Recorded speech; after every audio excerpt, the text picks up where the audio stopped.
Viva no tempo de Deus. Eu queria convidar você a abrir a sua Bíblia lá em Efésios capítulo 5, versículos 15 a 17.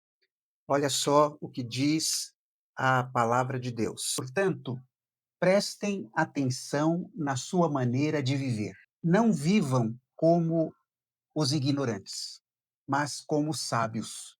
Os dias em que vivemos são maus. Por isso, aproveitem bem todas as oportunidades que vocês têm. Não hajam como pessoas sem juízo, mas procurem entender o que o Senhor quer que vocês façam. Hoje eu estava pela manhã lendo o jornal e uma frase me chamou a atenção. Se tempo fosse dinheiro, estaríamos todos falidos. Você conhece bem aquela frase, tempo é dinheiro. Pois bem, essa aqui vai em posição contrária. Se tempo fosse dinheiro, nós estaríamos falidos. Por quê? Porque a gente desperdiça muito tempo na nossa vida. Na Bíblia, há duas palavras que são traduzidas por tempo: a palavra cronos e a palavra kairos. Cronos é o tempo do relógio. É esse tempo aqui. É aquele tempo que a gente mede em minutos, segundos. É o tempo cronológico. Daí cronologia, cronograma. Mas há uma outra palavra, que é a palavra kairos. Kairos é o tempo certo. E eu ousaria aqui dizer que kairos é o tempo de Deus. Mas qual é o tempo de Deus? É o tempo em que a gente anda com sabedoria. O texto que nós acabamos de ler fala: não vivam como os ignorantes, mas como os sábios. Não viva apenas pensando no relógio, mas caminhe pensando em Deus. Pense naquilo que Deus deseja que você faça. Existem razões para nós andarmos no tempo de Deus. Quais são essas razões? A primeira razão é que a vida é curta. Bom, isso você sabe muito bem. Nós não estamos aqui para semente. Nós não vamos estar nesta existência para sempre. A nossa vida é muito curta. O texto fala também que os dias são maus. É interessante que Paulo, quando escreveu a carta aos Efésios, ele estava preso. Então, realmente, ele sabia do que estava falando. Os dias são maus. Bom, basta você ler os jornais, basta você ver a TV, e você vai perceber quanta coisa está acontecendo, como os nossos dias estão complicados. Outra razão para andarmos no tempo de Deus é que temos a capacidade de entender a sua vontade, né? A Bíblia fala: procurem entender o que o Senhor quer que vocês façam. Então, nós podemos saber o que o Senhor deseja para a nossa vida. Agora, deixe-me esclarecer isso. Não significa que Deus escreveu e tem um propósito para cada coisinha na minha vida. Qual a pasta de dente que eu uso, para que time eu devo torcer. Não está falando nada disso. É como um pai com seus filhos. Eu desejo que meus filhos sejam felizes. Eu desejo que meus filhos sejam produtivos. Eu desejo que meus filhos tenham uma vida respeitável. Esse é meu plano para eles. E eu posso lhes dar conselhos, mas eu não estou ali querendo determinar cada passo dos meus filhos. Outra razão para viver no tempo de Deus é que o plano de Deus é um plano perfeito. É certamente que tudo aquilo que Deus planeja para a nossa vida, tudo aquilo que Ele espera da nossa vida, é o melhor para nós. E sempre que nós andamos segundo os planos de Deus, nós vamos nos dar muito bem, né? As pessoas sábias têm consciência de que o tempo de Deus é um bem precioso para a nossa vida. Pessoas sábias conseguem discernir a vontade de Deus. Elas sabem que nós somos limitados e que o coração é enganoso. Nós não podemos agir somente de acordo com as nossas vontades, com as nossas percepções, não é? Nós sabemos que há algo maior para dirigir a nossa vida. É interessante que o próprio Jesus orou: não se faça a minha vontade, e sim a tua. Jesus sabia que a vontade de Deus para a vida dele era melhor. E Jesus também nos ensinou a orar: faça-se a tua vontade, assim na terra como é no céu. O céu só é céu porque lá a vontade de Deus é feita por inteiro. Se você quiser viver um pouquinho do céu, procure fazer aquilo que agrada a Deus. Agora, para entendermos a vontade de Deus, nós precisamos entender que há uma vontade geral e há uma vontade particular de Deus. A vontade geral de Deus está muito clara na Bíblia. Por exemplo, amar o inimigo. Jesus disse isso claramente, a Bíblia deixa isso bem claro, que nós devemos amar os nossos inimigos. Essa é a vontade geral para todas as pessoas. Mas também a Bíblia tem uma vontade específica para cada um de nós. Nós somos seres diferentes. Então, por exemplo, com quem eu vou me casar, o que eu devo fazer, que carreira eu devo seguir. Eu creio que Deus tem uma vontade para a minha vida. Ele me deu dons, ele me deu talentos, ele me deu verdades para que eu possa descobrir a sua vontade para a minha vida. Ele não vai me dizer com quem eu vou me casar, né? Mas ele dá diretrizes gerais para a gente saber quem escolher para ser o nosso parceiro. Nós devemos descobrir, entender a vontade do Senhor e descobrir quais são as prioridades para a nossa vida. Então, nós não devemos andar somente com o relógio, nós devemos também ter uma bússola, porque a bússola mostra para onde nós devemos ir. Você sabe para onde está caminhando? Se você continuar vivendo como está vivendo agora, onde é que você vai parar? Há um livrinho extraordinário de um escritor chamado Stephen Covey, e ele escreveu sobre os 7 hábitos de uma pessoa bem-sucedida, algo mais ou menos assim.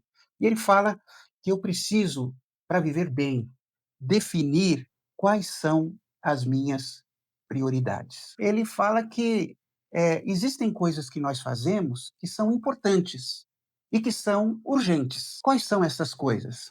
São as crises. Evidentemente, você pode ter um monte de planos na sua vida. Se você ficar doente, você vai ter que cuidar da sua saúde. Isso é urgente. Existem alguns assuntos que são imediatos. A sua vida foi interrompida por algum motivo urgente. Então, havia uma data que tinha sido estipulada, por exemplo, entrega do imposto de renda. Isso é importante e muitas vezes é urgente, você não pode deixar aquilo para depois. Alguns compromissos assumidos, tudo isso é importante e também é urgente. Outra colocação que ele faz é de coisas que são importantes, mas não são urgentes. E aí que a gente falha mais. Por quê? Por exemplo, espiritualidade. Algo relacionado, por exemplo, com ler a Bíblia, como orar, como evangelizar, como servir na igreja, como realizar algum trabalho voluntário para ajudar algumas pessoas. A espiritualidade é importante, a nossa vida espiritual é importante, mas ela não é urgente. E aí a gente vai deixando sempre para depois.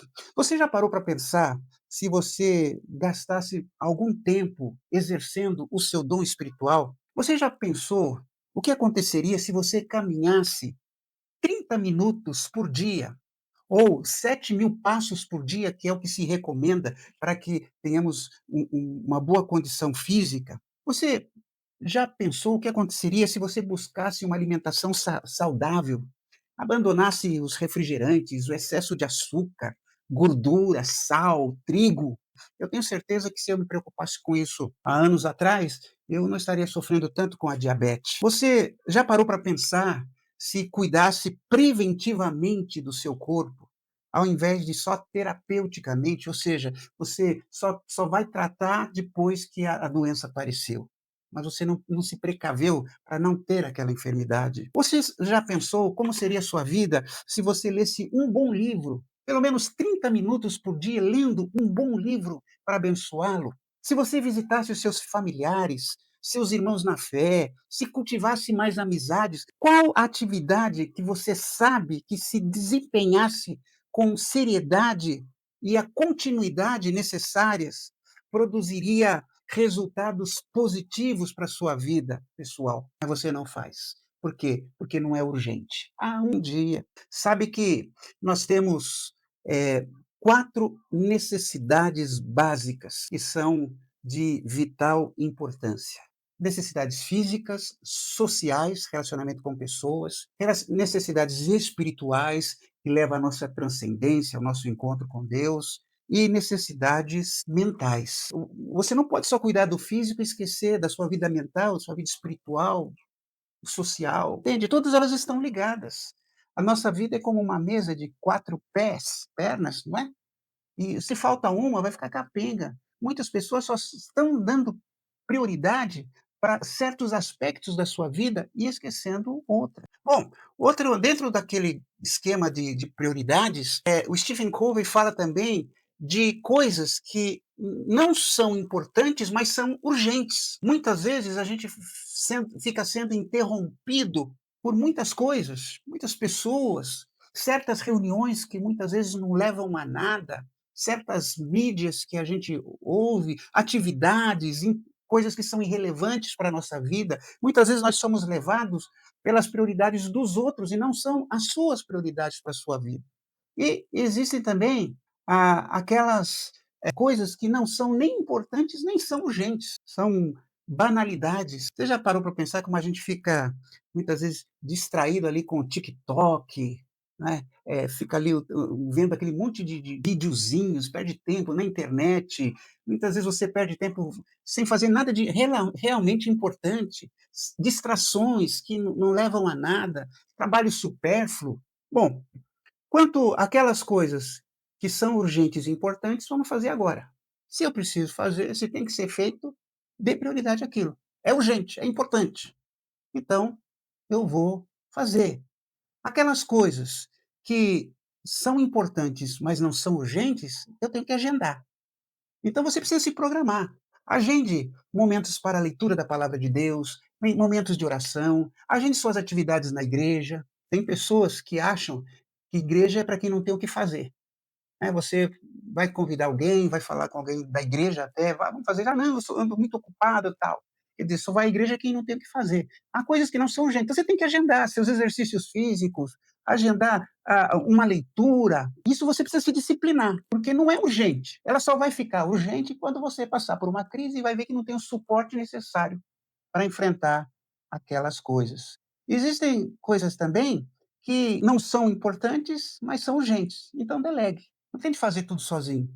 Delegue. Serviço na sua casa, na igreja nós devemos delegar. Ninguém pode fazer tudo sozinho. Entregar a outras pessoas. Não entre nas prioridades dos outros. E, finalmente, aquilo que não é nem importante nem urgente, elimine. Elimine o supérfluo da sua vida, né. Bom, gente, é isso aí. Então, está aqui uma bússola. Para onde está caminhando a sua vida? Quais são as coisas que são importantes, mas não são urgentes, que você está deixando de fazer? Isso que eu queria priorizar. Você, sabe que precisa se exercitar, mas não se exercita. "Ah, um dia eu vou fazer isso". Você sabe que precisaria se dedicar mais à obra do Senhor, mas não faz. Não deixe para depois. Viva de acordo com o tempo de Deus, fazendo a coisa certa no tempo certo. Deus te abençoe e vamos em frente.